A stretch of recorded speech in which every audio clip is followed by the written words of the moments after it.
again, analysis paralysis, left brain going over and over and over, trying to think A to B to C logic, figure things out like that.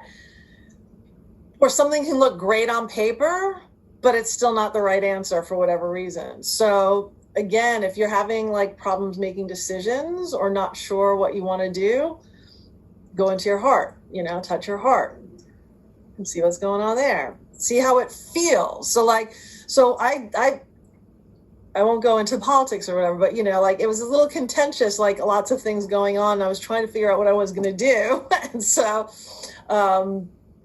what if you do this, if you make this choice, how does it feel? Close your eyes. How does it feel? If you do this choice, how does it feel?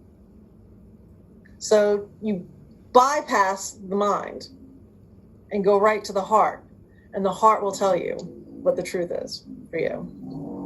So use it for decision making.